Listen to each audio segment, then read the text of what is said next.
क्या mount Rainier से खतरे की घंटी बज चुकी है?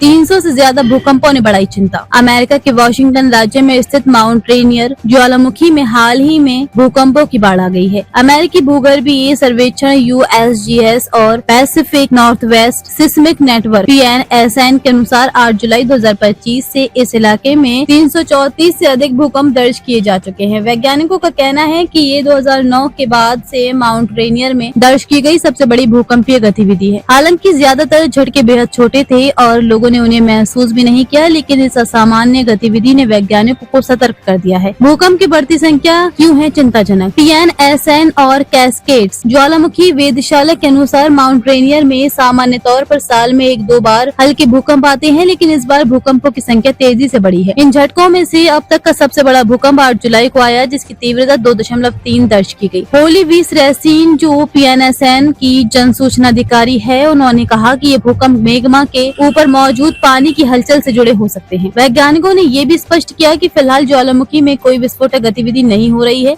विस्फोट का खतरा है या नहीं? USGS ने बताया कि माउंट रेनियर का चेतावनी स्तर अभी भी हरा यानी सामान्य बना हुआ है। इसका मतलब ये है कि ज्वालामुखी में कोई सक्रिय विस्फोट या विस्फोट की तत्काल संभावना नहीं दिख रही। हालांकि विशेषज्ञ मानते हैं कि इतनी बड़ी संख्या में आए भूकंपों को नजरअंदाज नहीं किया जा सकता है। ये ज्वालामुखी के नीचे हो रहे भूगर्भीय बदलावों का संकेत हो सकते हैं, इसलिए वैज्ञानिक लगातार इसकी निगरानी कर रहे हैं। क्यों है माउंट रेनियर इतना खतरनाक? माउंट रेनियर को अमेरिका का सबसे खतरनाक ज्वालामुखी माना जाता है, भले ही इसमें पिछले 500 वर्षों में कोई बड़ा विस्फोट नहीं हुआ हो। इसकी 14,410 फीट ऊंचाई, भारी हिमनद, सक्रिय हाइड्रोथर्मल सिस्टम और आसपास की घनी आबादी इसे खतरनाक बनाते हैं। विशेषज्ञों का मानना है कि यदि माउंट रेनियर में कभी बड़ा विस्फोट हुआ तो इससे बर्फ के पिघलने, लाहार, कीचड़ भरे बहाव और बड़ी तबाही की आशंका बन सकती है। क्या करें लोग? वैज्ञानिकों और सरकारी एजेंसियों ने स्थानीय लोगों से अफवाहों से बचने और सरकारी दिशा निर्देशों पर ध्यान देने की सलाह दी है। अभी के लिए कोई आपात स्थिति घोषित नहीं की गई है, लेकिन भविष्य में हालात बदल सकते हैं, इसलिए सभी को सतर्क रहने की आवश्यकता है।